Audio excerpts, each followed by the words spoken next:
네, 오늘은 어쩌면 23년 마지막 예배가 될 송구영신 예배는 상처는 별이 되고 눈물은 비전이 됩니다 라는 제목으로 말씀을 좀 나누도록 하겠습니다. 혹시 오전에 예배를 못 오신 분들 계시면 꼭 내일 쉬시는 날이니까 시간 내셔서 오전에 목사님이 하셨던 설교를 좀 들어보면 좋을 것 같아요.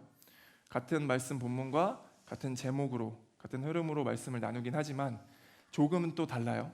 그래서 예를 들어서 목사님 오늘 오전에 설교해 주신 말씀이 1부라고 이렇게 친다면 오늘은 그것을 연장해서 또 2부 조금 다를 수 있는 내용이기 때문에 연결해서 좀 보시면 좋을 것 같습니다. 아셨죠? 네, 쉬시면서 꼭 한번 들어보시면 좋을 것 같아요. 네, 진짜 이렇게 마지막이네요. 마지막 매번 이렇게 마지막이라고 쥐어짜는 것 같아서 좀 그렇긴 한데 올해 진짜 마지막 예배입니다. 진짜 감사한 건요, 이 시간이 얼마나 소중해요, 여러분들에게. 그렇지 않습니까? 사실 이 시간 우리가 딴 거 할 수도 있잖아요. 다른 거 이렇게 즐거운 거, 좋은 거, 기쁜 거 할 수 있는데 그래도 우리가 한 공동체로 다 같이 이 자리에 모여서 예배로 한 해를 마무리할 수 있다는 게 굉장히 뜻깊고 의미가 있는 것 같습니다. 작년에는 저희가 10시, 이렇게 11시에 송구영신 예배를 드렸는데 한 해를 같이 이렇게 넘기는 시간을 가졌었는데 아시겠지만 이 아이들이 10시, 11시에 예배를 드리다 보면 다 거의 뻗어 있어요. 그래서 어쩔 수 없이 이제 8시에 예배를 좀 드리게 됐고, 가능하면 아이들도 깨어 있을 때 같이 좀 기도를 하면 좋겠다라는 생각이 들어서 좀 배려 요청을 좀 드렸었습니다. 우리 그래도 계속 반복적이긴 한데 옆 사람 좀 인사 한번 해주세요. 진실되게, 진짜 이번에는 좀 더 진심을 담아서, 진짜 진심을 좀 담아서, 진심을 담아서 진짜 한 해 수고 많으셨다, 한 해 진짜 고생 많으셨습니다라고 좀 격려 좀 해주시면 좋을 것 같습니다. 네, 진짜 수고하셨습니다, 여러분. 한 해를 산다는 게 요즘 더더욱 그런 느낌을 받는 것 같아요. 그런 생각이 많이 드는데 그 자리를 지키고 산다는 것 자체가 사실 좀 기적이다 라는 생각도 좀 많이 듭니다. 안 좋은 소식들도 많이 있는데 그래서 더 이렇게 감사한 것도 있는 것 같아요. 그 자리를 계속 굳건하게 지켜서 옆자리를 지켜주고 서로가 또 한 공동체로 계속 있다는 거. 그래서 그냥 사실 뭘 대단한 걸 안 해도 그냥 열심히 살아준 것만으로도 굉장히 또 감사한 것 같다라는 생각이 요즘 많이 드는 것 같아요. 한 번 더 인사했으면 좋을 것 같은데 이번에는 함께 해주셔서 고맙습니다. 함께 해주셔서 고맙습니다라고 옆 사람에게 좀 인사 나눠주시면 좋을 것 같아요. 진실되게 좀 여러분 진심을 좀 담아보세요. 함께 해주셔서 고맙습니다라고. 여러분 사실 얼마나 고마워요. 그렇지 않습니까? 저도 표현을 잘 못하긴 하지만 제 아내에게 늘 고맙고 또 여러분들 옆 사람들에게 얼마나 고맙습니까? 그렇죠? 때로 말썽도 좀 부리고 말도 안 되는 것 같아 보여도 그 사람이 있으니까 사실 우리가 존재합니다. 아멘? 믿으세요? 우리가 다 옆 사람이 있기 때문에 우리가 존재하는 거고 서로에게 그렇게 표현할 수 있으면 좋을 것 같아요. 저도 아시죠, 여러분들? 이제 제가 1년 정도 여러분들이랑 같이 지내면서 제 성격이 어떤지 알 거예요. 제가 진짜 표현을 잘 못해요. 늘 아내한테 꾸지람 중에 듣는 가장 1번이 그거예요. 표현 좀 했으면 좋겠다. 집에서뿐만 못하는 게 아니라 여러분들에게조차도 사실 잘 못합니다. 그래서 제가 마음은 있어도 좀 고맙다 이렇게 좀 살갑게 표현을 많이 했으면 좋겠는데 1년 지나면서 가장 좀 속상하고 아쉬운 것 중에 하나가 그런 얘기를 많이 못했던 거에 대한 조금 아쉬움이 있고, 저는 개인적으로 제가 그렇게 생각합니다. 오래 봐야 좋은 사람이다라는 제 스스로 제가 그래요. 갑자기 네, 오래 봐주십시오. 왜 웃어요?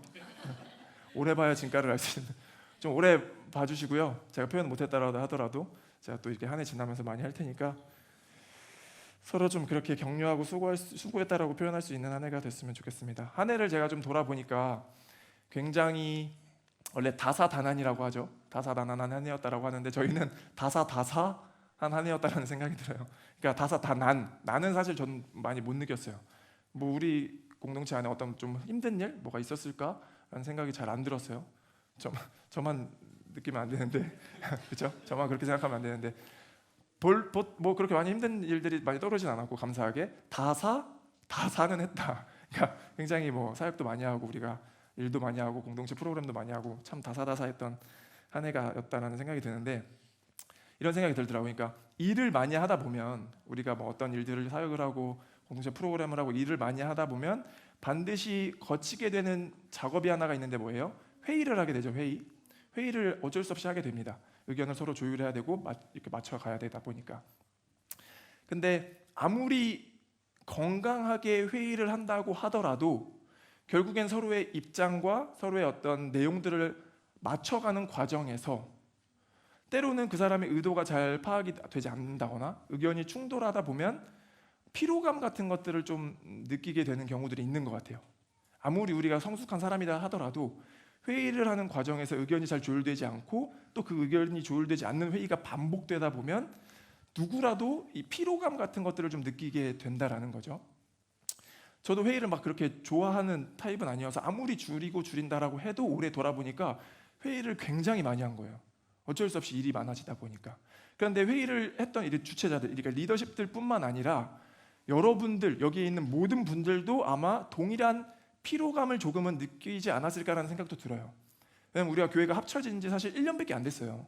그러니까 서로가 서로를 알아가기에도 충분하지 않은 시간인데 일들은 또 얼마나 우리가 많이 해왔습니까? 그러다 보니까 리더십들도 마찬가지겠지만 여러분들은 계속 안내를 받아야 되는 입장에서 때로는 이렇게 됐다가 저렇게 되기도 하고 때로는 광고를 해야 될 것을 좀 늦게 하다 보니까 그때 전달받는 것들이 또 당황스럽기도 하고 마치 이런 거죠. 예를 들면 우리 여름 수련회도 사실 결과적으로 장소를 바꿈으로 인해서 모두가 다 어느 정도 만족을 하고 좋은 효과를 낸 건 사실이에요. 그렇죠? 그런데 그 과정에서 뭐랄까 저 같은 제의라고 해야 될까? 어떤 계획적인 사람들은 그런 것들을 이해하면서도 동시에 언제 돌발 어떤 일들이 벌어질지 모른다라는 어떤 불안감, 그런 두려움들이 나도 모르게 피로감으로 좀 쌓일 수도 있겠다라는 생각이 들었다는 거죠. 고개를 끄덕이시는 분들 제가 느낀 줄 알고 있을게요. 아무튼 저도 물론 마찬가지예요. 아예 없었다라고 하면 그것도 사실 거짓말 같고 당연히 성숙하니까 우리가 다 그런 것들을 극복해 나갈 수 있었지만 아무튼 그 피로감들이 없었던 건 아니다라는 생각을 들었다라는 겁니다. 내년은 어떨까요? 내년에는 그 피로감들이 좀 사라질 수 있을까요? 여러분들 어떻게 생각하십니까? 우리 그 피로감들이 사라질 수 있을까? 물론 마을별로 이제 우리 조직도 세웠고, 그렇죠? 시스템을 계속 갖추어가는 과정에 있다 보니까 올해보다는 훨씬 더 좋은 모습, 더 발전된 모습을 보이긴 하겠죠. 당연히 더 좋은 방향으로 가긴 하겠지만 제가 이 질문 드렸던 의도는 우리가 느꼈던 그 피로감 자체가 완전히 사라질 수 있을까라는 것에 대해서 이제 생각을 해본다면 사실 거의 불가능에 가깝죠. 우리가 아무 일을 하지 않는 이상 그렇지 않습니까?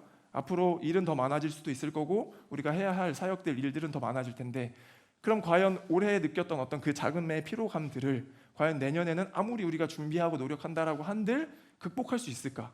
그것이 없을 수 있을까라는 생각도 동시에 든다라는 거죠. 무슨 말이에요? 그러니까 미리 지금부터 마음의 준비를 좀 하자는 거예요. 네? 제이들 지금부터 마음의 준비를 좀 해서 내년에 더 열심히, 더 즐겁게, 더 기쁘게 또 이런 것들을 잘 해나갔으면 좋겠습니다. 제가 근데 무슨 말을 하고 싶은 거냐면 사실 이런 거는요 진짜 우리가 힘든 이유는 아니에요. 그렇지 않나요? 그러니까 서로의 갈등을 조절하는 과정들, 그러니까 서로가 의견이 있을 때 회의를 해서 그것들을 조정하는 과정들은 실제 사실 그렇게 힘든 이유는 아니에요. 진짜 힘든 건 뭐냐면 우리가 일은 반복적으로 하는데 우리가 계속 사역은 하고 우리가 계속 모이기는 하는데 그것에 대한 방향을 잃을 때 진짜 힘든 거예요. 우리가 모이기는 하지만 그 모이는 이유가 상실되고 교회가 교회로서에 대한 존재 가치가 잃어버렸을 때 그게 진짜 힘든 거라는 거죠. 우리가 진짜 힘들지 않았던 이유는 그게 선명했기 때문일 수도 있는 거예요. 비록 조율하는 과정은 피로감이 쌓이죠. 당연히 내 마음대로 하고 싶은데 의견을 맞추려다 보면 내 의도를 이해시키려다 보면 피로감은 쌓일 수밖에 없으나 그거는 사실상 우리가 다 극복할 수 있는 피로감이라고요. 진짜 문제는 뭐냐면 그 이유를 우리가 알지 못하면 그 선명함이 없으면 진짜 큰 문제라는 겁니다. 그런 차원에서 오늘 말씀을 나누고 싶은 이유가 뭐냐면 내년에 우리 교회는 어떤 방향으로 가야 할 것인가 이것이 선명하지 않으면 우리는 대혼란에 빠질 거예요. 일은 많이 하는데 하다 보면 현타가 와요. 이거 이렇게까지 해야 되나라는 그 순간에 그것이 우리의 목적 안에 있다면 우리는 다 극복할 수 있다라고요. 성숙하기 때문에. 그러나 그 방향을 잃어버리면 늘 사단은 공격합니다. 이거 왜 하는 건데? 누구 좋으라고 하는 건데? 그렇기 때문에 우리가 더 구체적으로 선명하게 자리 잡아야 할 건 뭐예요?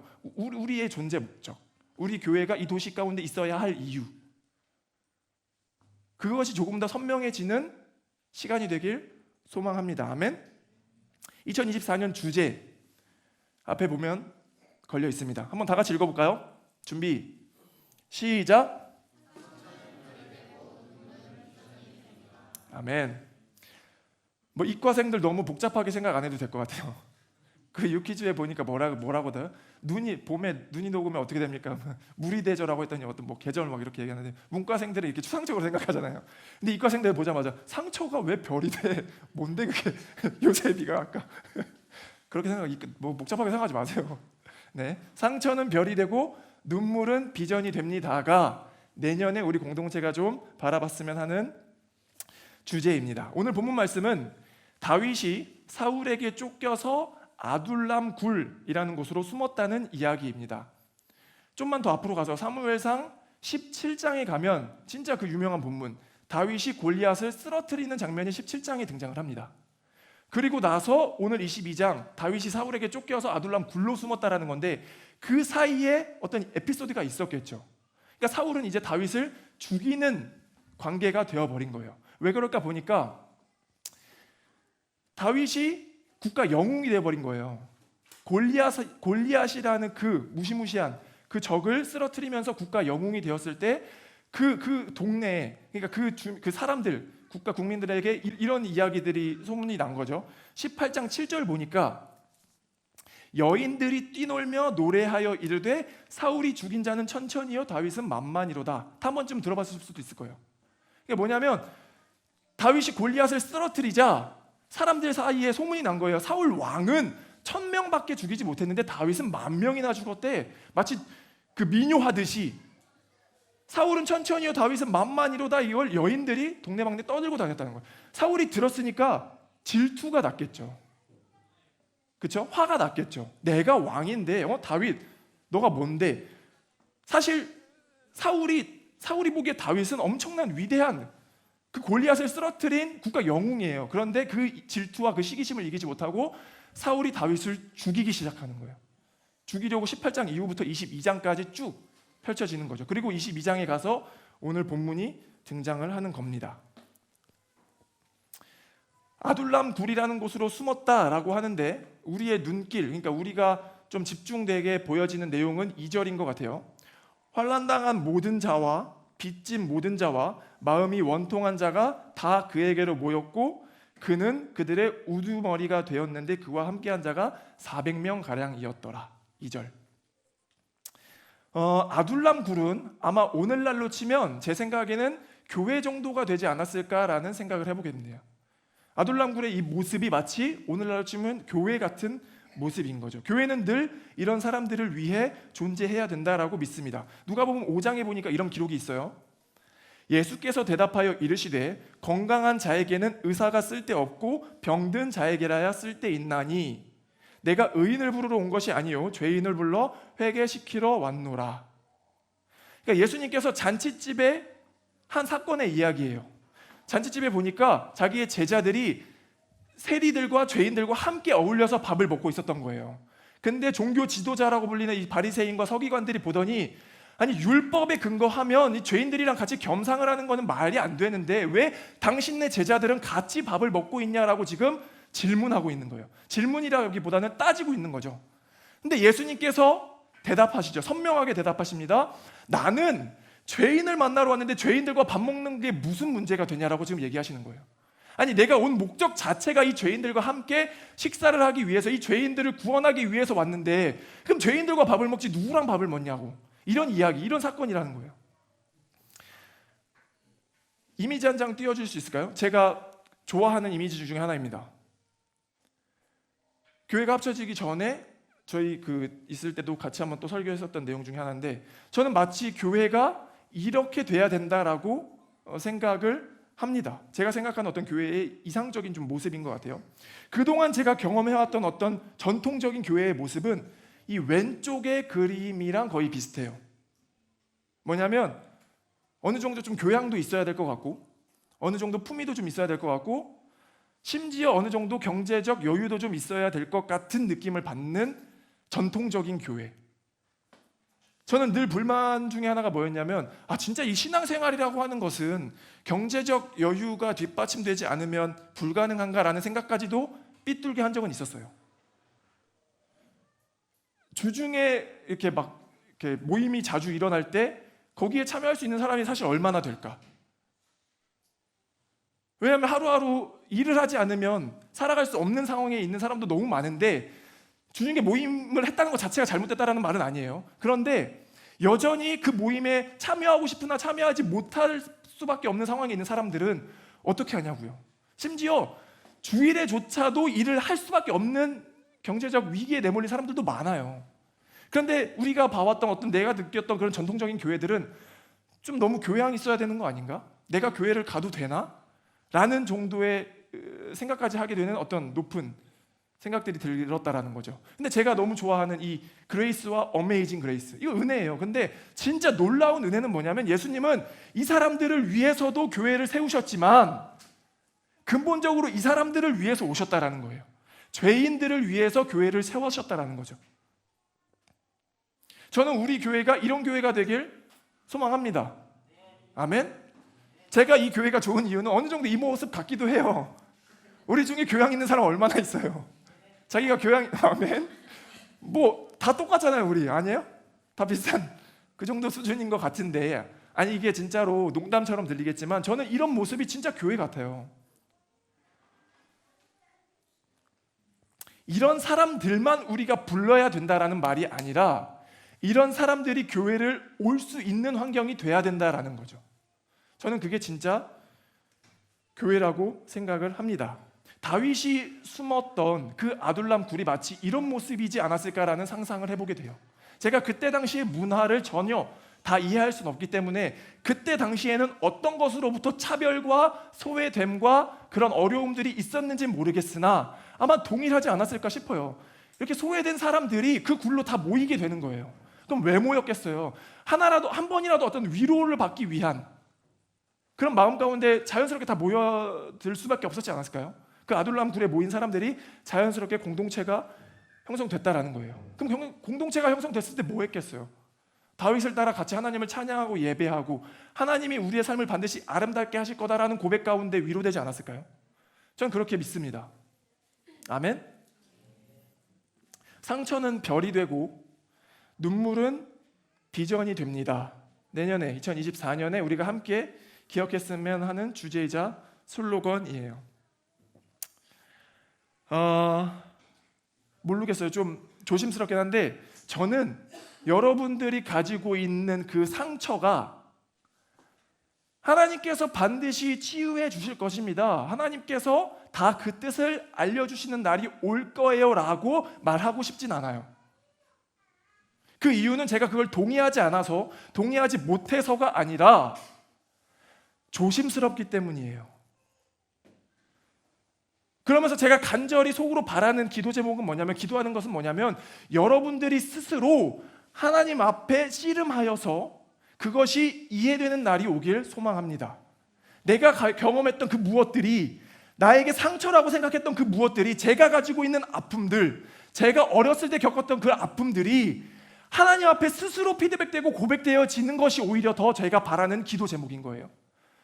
제가, 목사님이, 교회가 상처는 별이 될 거예요 라고 말하기 이전에 여러분들 스스로가 내 상처는 별이 되었어 라고 고백하길 더 바란다라는 거죠.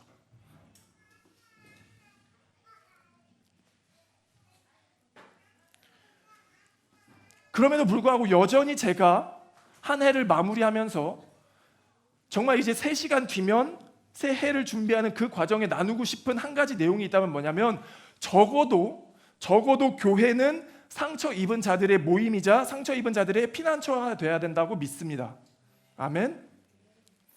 여러분들 아실 거예요. 굳이 말하지 않아도 한국 사회가 얼마나 힘든지 우리가 다 표현하진 않고 그냥 표면적으로는 웃고 지내지만 속으로는 얼마나 힘들게 살아가는지를 다 아실 거라고요.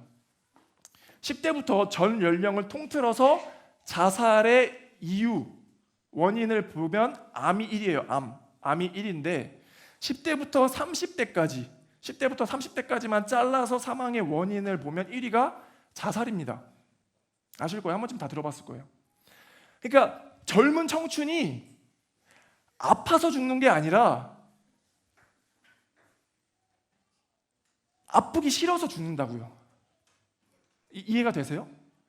젊은 우리 청춘들이 살아가는 우리와 같은 사람들이 아파서 죽는 게 아니라 아프기가 싫어서 극단적으로 죽는 일들이 빈번하게 벌어지고 있다라는 거죠.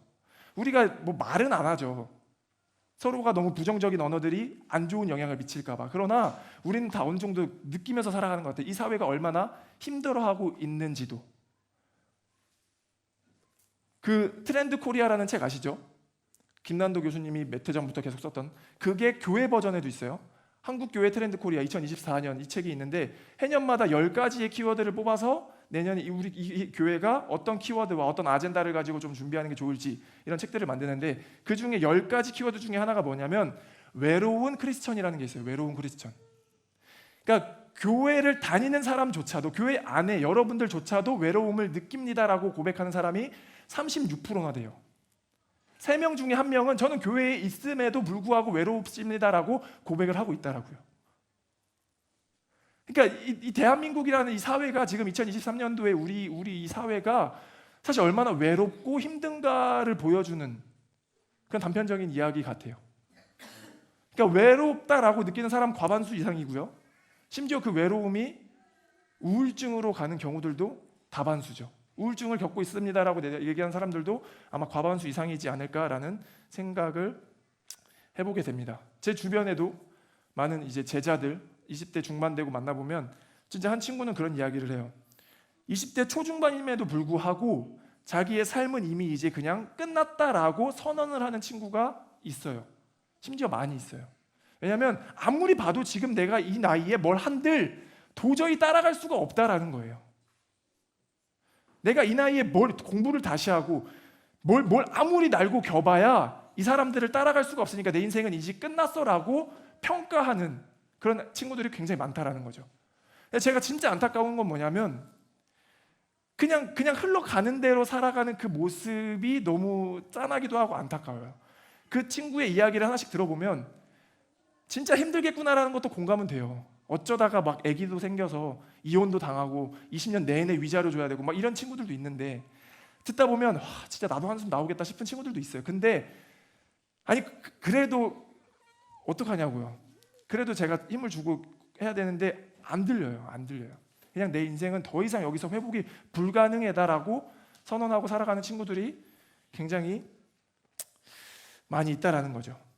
사회에서는요, 여전히 이런 사람들, 그런 사람들을 평가할 때 뒤처진 사람들, 경쟁에서 진 사람들, 뭐랄까요?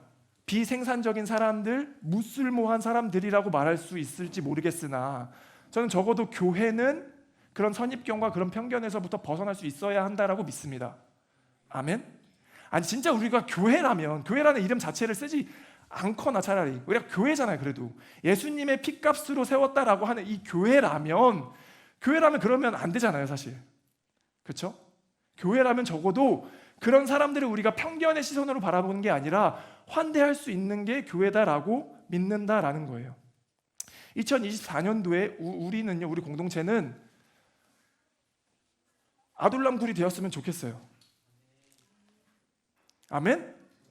아둘람 굴이 됐으면 좋겠습니다. 저는 아둘람 굴에 그 소외된 사람들만 모여야 된다라고 말하는 게 아니에요. 그런 사람들이 교회를 바라볼 때 내가 교회를 가도 되나라는 의심을 없애주자라는 거예요. 그런 사람들도 거기 교회 나 가보고 싶어라는 마음을 줄 수 있는 교회들이 많이 생겨나야 된다라는 겁니다. 저런 사람들은요, 사회적으로 소외되고 진짜 힘들게 살아가는 사람들은 교회가 굉장히 문턱이 높을 거예요. 교회는 교양 있는 사람들이 가고 여유 있는 사람들이 가는 거야 라는 생각과 인식이 우리 사회 가운데 저변에 깔려 있을 거라고요. 근데 우리가 바라보는 그 시심의 아둘람 굴은 그 사람들만 모아서 사역합시다가 아니라 우리가 그 사람들과 동일한 존재 아닌 인식 안에서 그 사람들이 올 때 너무 좋게 환영할 수 있는 선입견과 편견을 좀 깨자라는 그런 뜻이에요. 아멘? 아멘? 아둘람 굴과 같은 교회가 됩시다. 라고 했을 때 어떻게 합니까? 저도 사실 미안한데 모르겠어요. 진짜 이거는 저도 어떻게 구체적으로 어떤 것을 합시다가 나오질 않아요. 근데 여전히 동시에 어떤 생각이 드냐면 그냥 무늬만 좋은, 허울만 좋은 슬로건처럼 벽에 걸어두고 싶진 않아요. 마치 십자가의 능력은 나에게 있길 원하잖아요. 그렇죠? 그런데 십자가의 삶을 살려고는 하지 않는데 그냥 벽에 걸어두는 것처럼 그냥 허울 좋으니 우리는 아둘람 굴과 같은 교회입니다라고 벽에 걸어두고만 싶진 않다라고요. 구체적으로 이것이 어떻게 구현될 수 있을지 우리가 같이 고민해보고 싶은 욕심이 더 있는 거예요. 제가 어떻게 합시다라고 지금 당장 제안은 못 드리지만 우리가 지금 하나의 방향을 좀 맞췄으면 좋겠다라는 겁니다. 내년에 목사님이랑 제가 혹은 우리 공동체 안에서 무엇을 좀 해봅시다, 아둘람 굴과 같은 공동체가 되봅시다라고 제안했을 때 지금 마음을 합쳐놓지 않으면 그거 왜 해야 되는데요? 라는 질문들이 나온다니까요. 지금 제가 구체적으로 뭘 합시다를 제안드리지 못해도 한 가지 방향을 좀 맞춰보자는 거예요. 그런 사람들이 올 때 우리는 넉넉하게 환영할 수 있습니다.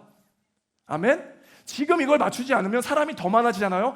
안 해야 될, 못 해야 될 이유만 더 늘어납니다. 저는 그렇게 봐요.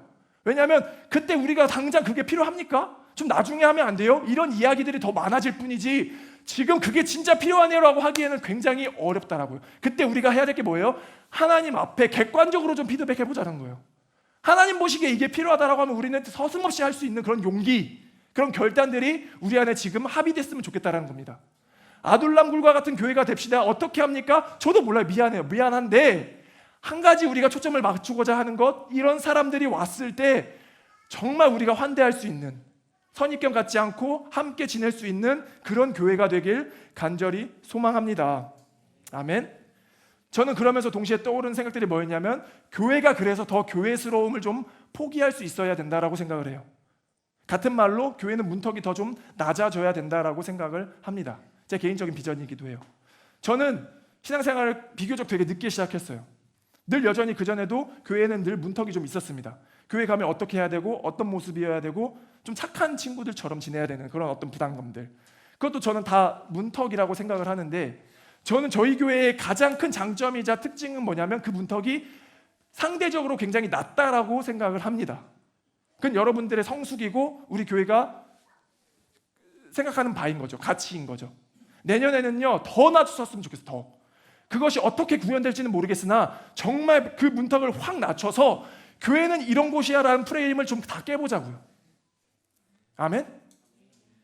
그런 사람들이 교회 가도 돼? 라는 질문이 아니라 나 거기 교회 가보고 싶어 라는 말이 나올 수 있을 정도로 그런 교회가 됐으면 너무너무 좋을 것 같아요. 아둘람 굴과 같은 교회.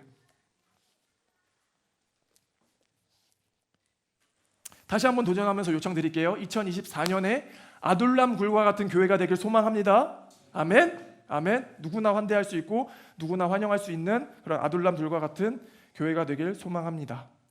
두 번째, 이것도 반드시 한 가지 기억해 주세요. 뭐냐면 그럼에도 여전히 교회는 상처 입은 사람들만 모여 있는 정신병원은 아니라는 것을 좀 기억해 주셨으면 좋겠어요. 좀 거칠죠 말이. 정신병원에 가면요 폐쇄병동이라는 게 있어요. 폐쇄병동은 사회와 완전히 단절시킵니다. 드라마 보신 분도 아실 거예요. 핸드폰도 전혀 완전 못 쓰게 하면서 완전 사회와 단절을 시키는데 교회는 사회와 단절된 곳이 아니에요. 폐쇄병동처럼 정신병원처럼 사회와 단절된 곳이 아니라 아둘람 굴 안에서만 서로 그냥 꽁냥꽁냥 하는 그런 곳이 아니라고요. 오늘 말씀 뒤에 5절 한번 볼게요. 5절. 선지자 가시 다윗에게 이르되 너는 이 요새에 있지 말고 떠나 유다 땅으로 들어가라. 아마도 아둘람 굴, 요새라고 표현된 그 아둘람 굴에서 가장 오랫동안 있고 싶었던 사람은 다윗일지도 몰라요. 왜냐하면 다윗이 말하면 다 해주잖아요. 다윗을 추종하는 사람들만 모여 있잖아요. 그러니까 다윗은 그 굴에서 모여 사는 게 아마 가장 절실한 꿈일 수도 있어요. 그런데 선지자 갓, 하나님이 갓을 통해서 다윗에게 말하니까 그 즉시 그 자리를 떠날 수 있는 거예요. 뭐냐면 아둘람 굴 안에서만 그냥 문 닫고 모여 있으면 그건 교회가 아니에요. 그건 그냥 정신병자고 폐쇄병동이 폐쇄병동. 여러분들이 폐쇄병동이라고 말하는 게 아니라 우리가 추구해야 하는 바는 뭐냐면 우리가 이 안에서만 그냥 문 닫고 꽁냥꽁냥 할 게 아니라, 아시겠죠? 여러분들의 각자의 삶으로 돌아가서 여러분들이 하나님께서 보내신 자리로 돌아가서 비전대로 은사대로 각자의 자리에서 하나님의 영광을 나타내야 된다라고요. 하나님의 빛을 나타내야 된다라고요. 하나님께서 진짜 원하시는 게 뭐냐면 교회란 상처 입은 자들이 모여서 말씀으로 치유되어 공동체 안에서 회복이 된다라고요. 그러면 그것이 최종 목적이 아니라 그 안에서 회복된 우리를 통하여서 각자의 삶으로 돌아가기를 원하세요. 아멘? 아둘람 굴에서만 모여 있는 게 아니라 다윗이 내가 여기에서 대장이야 라고만 있는 게 아니라 각자 보내신 곳, 그곳 가운데 가길 원하신다라는 겁니다. 요한복음 20장 21절 예수께서 또 이르시되 너희에게 평강이 있을지어다 아버지께서 나를 보내신 것 같이 너희를 보내노라. 주님께서는 우리가 모이기를 원하시면서도 동시에 흩어지기를 원하세요. 아멘? 우리가 모이는 에너지만큼 동일하게 흩어지길 원하신다라고요. 우리가 이 공동체 안에서 시심이라는 따뜻한 공동체 안에서 회복되어졌다라고 하면 그 다음에 하나님이 원하시는 건 뭐예요? 그 회복된 가치를 비전을 통해서 타인을 향해 비전으로 회복되어지길 원한다라는 거예요. 여러분들이 가진 그 비전으로 자리로 돌아가길 원하신다라는 겁니다. 지난주에도 제가 성탄절 때 말씀드렸지만 교회라고 하는 그 워원, 에클레시아라고 하는 거 뭐뭐로부터 부름받아지는 곳이에요. 교회라는 것은 진짜 뜻은 그러니까 사회와 단절된 게 아니죠. 사회랑 소통도 안 하고 사회와 단절되면 그건 교회가 아니에요. 진짜 교회가 아니에요. 진짜 교회는 뭐냐면 여전히 여러분들은 여러분의 삶 가운데 있어야 돼요.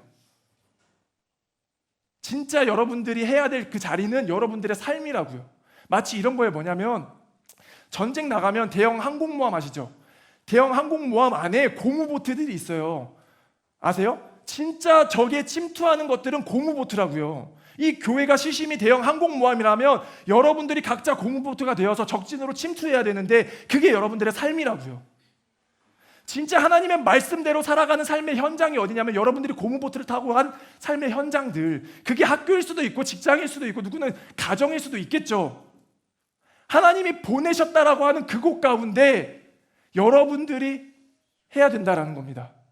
교회는 여러분들을 지켜주는 대형 항공모함밖에 안 돼요. 주일에 모여서 같이 응원하고 힘내서 평일의 삶 가운데 고무보트 타고 침투를 해야 된다라고요. 믿으십니까? 아멘. 여러분들이 여러분들의 삶 가운데 보내신 곳에서 하나님의 영광을 선포하는 은혜가 있기를 간절히 소망합니다. 아멘. 두 가지만 기억해 주시면 좋을 것 같아요. 말씀을 좀 빠르게 했는데 두 가지만 기억합시다. 하나는 아둘람 굴과 같은 교회가 됩시다. 말씀드렸어요. 상처 있는 사람들만 모아서 그 사람들만 와야 된다는 뜻 아니에요. 그 사람들이 올 때 우리는 넉넉하게 환영할 수 있는 공동체, 높은 탑, 우리끼리 높은 성벽, 철옹성 같은 것을 짓자라는 말이 아니라 그걸 완전히 깨부셔서 누가 오더라도 선입견을 갖지 않고 환대할 수 있는 공동체가 되자라는 뜻입니다. 아멘. 두 번째는요, 아둘람 굴에서 치유되고 공동체 안에서 회복된, 시심 안에서 회복된 우리는 각자의 삶의 자리로 돌아가서 적진으로 침투해야 할 의무가 있는 사람들인 줄 믿습니다. 아멘. 아멘. 아랫마을 청년들은 더 좀 집중해서 들어주시면 좋겠는데, 우리가 열심히 사는 이유는 뭐냐면요, 남들보다 더 대단한, 남들보다 더 멋지게 살려고가 아니에요. 하나님이 우리에게 부어주신 그 소명을 완수하기 위해서 열심히 사는 거예요. 아멘. 하나님이 각 사람에게 맡겨주신 그 소명을 이뤄내기 위해서 열심히 산다라고요. 빗자루는 그냥 쓰레기만 잘 쓰면 돼요. 쓰레기만 잘 담으면 되죠. 쓰레기통은 또 각자 역할이 있듯이 한 사람 한 사람에게 부여하신 그 소명을 살아내기 위해서 열심히 사는 거지. 맞잖아요, 그렇죠? 남들보다 더 잘 살기 위해서 열심히 사는 게 아니라고요. 저는 여러분들이 어떻게 사는지에 대한 관심은 없어요. 무슨 일을 하고 무슨 대단한 일을 그런 관심이 있는 게 아니라 하나님이 한 사람 한 사람에게 맡기신 소명이 무엇인지가 발견되는 것엔 관심이 있죠. 그것이 우리가 보기엔 보잘것없어 보인다 할지라도 그것에 관심이 있다라고요. 하나님의 최우선의 관심은 그거죠. 남들보다 대단한 일을 하는 게 아니라 나에게 맡기신 일만 잘하면 돼요. 나에게 맡기신 일. 마지막으로 제가 최근에 본 책 중에 한 가지 이야기 나누면서 마무리하도록 하겠습니다. 헨리 나우엔이라는 작가가 쓴 책 중에 이런 말이 있더라고요. 하나님은 참으로 인격적이셔서 결단할 자유마저도 우리에게 남겨두셨다. 우리는 감사하기로 결단할 수도 있고 비통해하기로 결단할 수도 있다. 그 순간에 선택받았다는 사실을 인식할 수도 있고 또 우리의 그늘진 면에 초점을 맞출 수도 있다. 계속 그늘진 면만 보기로 고집한다면 결국 암흑 속에서 머물고 말 것이다. 나는 우리 공동체 안에서 매일 그러한 모습을 보고 있다. 우리 공동체 핵심 구성원들인 정신지체 장애인들은 비통해야 할 이유가 아주 많다. 그들 대부분은 깊은 외로움, 가족이나 친구들의 배척, 생애의 반려자를 만나고 싶다는 성취되지 않는 욕망, 항상 도움을 필요로 한다는 사실을 인한 끊임없는 좌절을 경험한다. 그러나 그들은 비통해하지 않기로 마음을 먹고 생활 속에서 받은 많은 작은 선물들에 감사하려고 노력한다. 그들은 비통함을 넘어서는 감사를 선택했고 이는 정신지체 장애인은 아니더라도 동일한 선택을 하고 살아야 하는 그들의 모든 주변 사람들, 조력자들에게 큰 감동과 희망의 근원이 된다. 저는 그 첫 문장이 굉장히 은혜가 됐어요. 결단할 자유마저도 우리에게 남겨두셨다. 이제 2시간 남았죠. 올해가 우리가 우리의 삶 가운데 이해되지 않는 수많은 사건들 결단할 수 있습니다. 그것을 비통해하기로 결단할지 감사하기로 결단할지 여러분들의 자유예요. 바라는 것은 성령님께서 감사하는 결단의 은혜가 여러분들 가운데 임하길 간절히 소망합니다. 아멘. 같이 찬양하고 우리 기도했으면 좋겠습니다.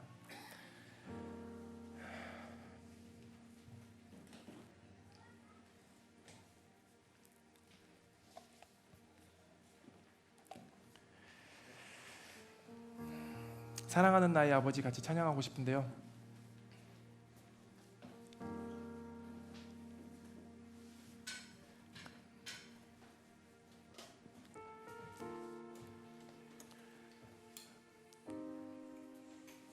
제가 그때 세례식 하다가 찬양 시작할 때부터 너무 울컥해가지고 진짜 주체하기가 너무 힘들었는데 뭐 우리 애들이어서 그랬는지 모르겠어요. 근데 어떤 마음이 들었냐면 하나님께서 얘를 얼마나 사랑하시는지에 대한 마음이 확 들어오니까 이게 막 미치겠는 거예요. 근데 제가 이 말씀을 드리는 이유는 뭐냐면 하나님께서 우리를 얼마나 사랑하시는지가 또 한 번 이렇게 좀 오는 것 같아요. 하나님께서 우리를 사랑하신다라는 것을 믿으시길 바랍니다. 아멘. 하나님께서 우리를 진실되게 정말 너무너무 사랑하셔서 비통해하는 게 아니라 감사하기를 결단하기를 원하세요. 너무 폭력적이거나 무책임한 말은 아닐지 모르겠어요.